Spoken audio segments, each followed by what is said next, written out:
त्रिपुरा, नागालैंड और मेघालय विधानसभा चुनाव के नतीजे आने के बाद पीएम नरेंद्र मोदी दिल्ली स्थित भाजपा मुख्यालय पहुंचे और अपनी स्पीच में विपक्षी दलों पर निशाना साधा है।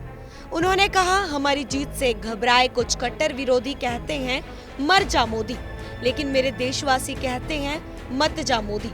पीएम ने भाजपा नेताओं और कार्यकर्ताओं से यह भी पूछा कि नॉर्थ ईस्ट के रिजल्ट के बाद टीवी पर ईवीएम को गाली पड़नी शुरू हुई या नहीं। उन्होंने कहा, हम एक नई दिशा पर चल पड़ा नॉर्थ ईस्ट देख रहे हैं। यह दिलों की दूरियां समाप्त होने का नहीं बल्कि नई सोच का प्रतीक है। अब नॉर्थ ईस्ट न दिल्ली से दूर है न दिलों से दूर है। यह इतिहास रचे जाने का समय है। मैं नॉर्थ ईस्ट की समृद्धि और विकास का समय देख रहा हूँ। आपको बता दें कि तीनों राज्यों के विधानसभा चुनाव के रिजल्ट आ चुके हैं। नागालैंड और त्रिपुरा में भाजपा को फिर से बहुमत मिला है। दोनों राज्यों में भाजपा गठबंधन का क्रमश 37 और 33 सीटें मिली हैं। उधर मेघालय में मुख्यमंत्री कॉनराड संगमा की एनपीपी सबसे बड़ी पार्टी बन गई है। उनके खाते में 26 सीटें आई हैं। वहीं वोटिंग के बाद एग्जिट पोल्स में त्रिपुरा, नागालैंड में भाजपा गठबंधन को बहुमत का अनुमान था। मेघालय में हंग असेंबली के आसार थे। इस बीच असम के मुख्यमंत्री हिमंता बिस्वा शर्मा ने ट्वीट करके कहा, मेघालय के मुख्यमंत्री कॉनराड संगमा ने गृह मंत्री अमित शाह को फोन करके सरकार बनाने के लिए मदद मांगी है। बता दें कि एनपीपी 26 सीटें लेकर भी बहुमत से 5 सीट दूर है। जीत के बाद क्या कुछ बोले प्रधानमंत्री मोदी, आओ सुनते हैं। नॉर्थ ईस्ट के हमारे सभी नागरिकों के सम्मान में आप अपना मोबाइल फोन निकाल करके फ्लैश लाइट चालू कीजिए और नॉर्थ ईस्ट के सभी नागरिकों का अभिनंदन कीजिए। जिन जिन के पास मोबाइल है अपनी फ्लैश चला करके, ये नॉर्थ ईस्ट के नागरिकों का सम्मान है। ये नॉर्थ ईस्ट के देशभक्ति का सम्मान है। ये नॉर्थ ईस्ट का प्रगति के रास्ते पर जाने का सम्मान है। ये नॉर्थ ईस्ट के लोगों के सम्मान में आपने जो ये मोबाइल फोन के माध्यम से प्रकाश फैलाया है, ये प्रकाश उनके सम्मान में है, उनके गौरव में है। आपका मैं धन्यवाद करता हूं।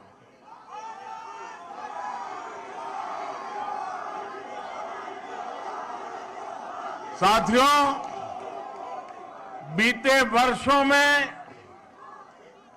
भाजपा मुख्यालय ऐसे अनेक अवसरों का साक्षी बना है। आज हमारे लिए जनता जनार्दन को विनम्रता से नमन करने का एक और अवसर आया है। मैं त्रिपुरा, मेघालय और नागालैंड की जनता का सर झुकाकर वंदन करता हूं, उन सबका आभार व्यक्त करता हूं। इन राज्यों की जनता ने बीजेपी और हमारे साथी सहयोगियों को भरपूर आशीर्वाद दिया है। मैं आज त्रिपुरा, नागालैंड और मेघालय के बीजेपी कार्यकर्ताओं को भी बहुत बधाई देता हूं। दिल्ली में या हमारे अन्य इलाकों में बीजेपी का काम करना उतना कठिन नहीं है जितना नॉर्थ ईस्ट में है। वहां का कार्यकर्ता हमसे अनेक गुना मेहनत करता है और इसलिए वहां के कार्यकर्ता विशेष रूप से अभिनंदन के अधिकारी हैं। ऐसे समय में जब कुछ लोग मोदी की कब्र खोदने की ख्वाहिश कर रहे हैं, जहां मौका पड़ता है कमल खिलता ही जा रहा है, खिलता ही जा रहा है।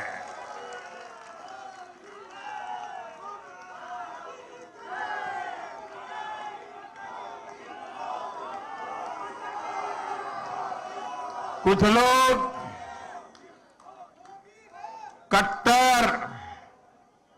कट्टर की पहचान में लगे हुए हैं। वो हर काम बेईमानी भी कट्टरता से करते हैं। ये कट्टर लोग कहते हैं मर जा मोदी, वो कहते हैं मर जा मोदी। देश कह रहे हैं मत जा मोदी, मत जा मोदी, मत जा। साथियों, आज के चुनाव नतीजों के बाद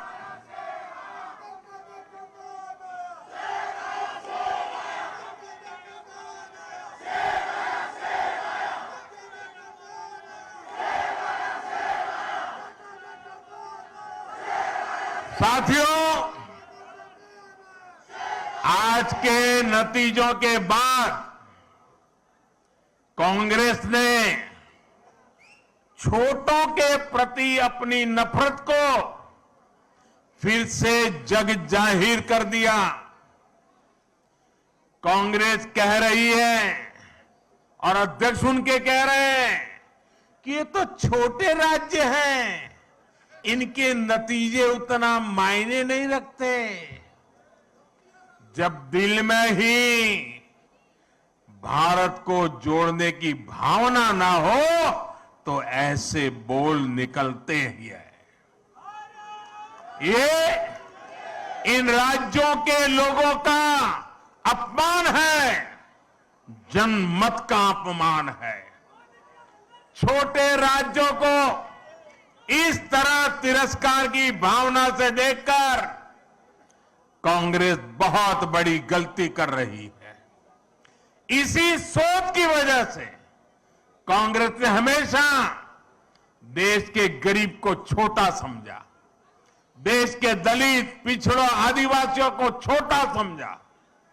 कांग्रेस ने हमेशा संख्या बल को, वोट बैंक को देखते हुए राजनीति की है। यही मानसिकता है जिसने आजादी के बाद देश का बहुत बड़ा नुकसान किया है। जब हमारी सरकार ने गरीब के लिए शौचालय बनाए तो कांग्रेस उसे छोटा काम कहती रही। जब हमने गरीब के बैंक खाते खुलवाए तो कांग्रेस ने उसे भी छोटा काम बताया। जब हमने सफाई अभियान चलाया कांग्रेस ने छोटा काम मानकर उसका भी मजाक उड़ाया। मैं कांग्रेस से कहना चाहता हूं, छोटे लोगों से, छोटे राज्यों से यही नफरत आपको आगे भी चुनाव में डुबोने जा रही है। आज नॉर्थ ईस्ट के नतीजों ने बीजेपी के खिलाफ वर्षों से चलाए जा रहे एक और प्रोपेगेंडा को भी ध्वस्त कर दिया है। आप सभी जानते हैं कि कुछ विरोधी दलों ने और उनके इकोसिस्टम ने हमेशा भाजपा पर एक लेबल चिपकाने की कोशिश की है। शुरुआत में बीजेपी को बनिया पार्टी कहा गया, हिंदी पट्टी की पार्टी कहा गया, फिर कहा गया कि बीजेपी सिर्फ शहरी मिडिल क्लास की पार्टी है और गांवों में कोई आधार नहीं है। समय के साथ इन सारे मिथकों को बीजेपी ने तोड़ दिया, लेकिन इसके साथ ही विरोधी दल ये कहने लगे कि आदिवासी क्षेत्रों में बीजेपी को उतना समर्थन नहीं है। पिछले 10 सालों में हमने इस भ्रम को भी तोड़ दिया है। आज देश का आदिवासी समाज ही नहीं, दलित और पिछड़े भी भाजपा के साथ है। अभी हमने गुजरात चुनाव में भी देखा है कि कैसे आदिवासी पट्टे में भाजपा को जबरदस्त जीत मिली है। साथियों, हमारे यहां बरसों तक माइनॉरिटीज को भी बीजेपी का डर दिखाया गया, देश विदेश में प्रोपेगेंडा चलाया गया, लेकिन अपप्रचार की इस झूठ की पोल गोवा के लोग खोलते रहे हैं। अब नॉर्थ ईस्ट के लोग भी इस झूठ की पोल खोलने में जुट गए हैं। नागालैंड और मेघालय में जहां बहुसंख्यक आबादी हमारे क्रिश्चियन भाई बहनों की है, वहां बीजेपी के लिए इतना जबरदस्त समर्थन लगातार बढ़ रहा है। वहीं नागालैंड में लगातार दूसरी बार हमें गठबंधन को आशीर्वाद मिला है। गोवा में भाजपा लगातार जीत पर जीत का रिकॉर्ड बना रही है। मैं जानता हूं जैसे जैसे कुछ दलों द्वारा फैलाए इस झूठ का पर्दाफाश होगा, वैसे वैसे भाजपा का और विस्तार होता जाएगा। साथियों, कुछ दलों द्वारा पर्दे के पीछे गठबंधन करके भाजपा को बाहर रखने का खेल भी आज देश देख रहा है। जनता देख रही है कि कैसे ये राजनीतिक दल उसके साथ, नागरिकों के साथ, जनता जनार्दन के साथ छल कपट कर रहे हैं।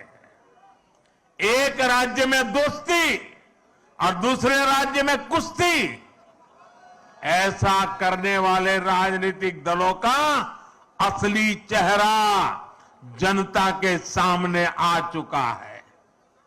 केरला की जनता भी ये देख रही है कि कैसे लेफ्ट और कांग्रेस दूसरे राज्यों में गठबंधन करते हैं और केरला में एक दूसरे के खिलाफ होने का ढोंग रचाते हैं। Bureau report, global Hindi TV. ऐसी ही तमाम जानकारी के लिए देखते रहें ग्लोबल हिंदी टीवी और चैनल को लाइक, शेयर और सब्सक्राइब करना ना भूलें।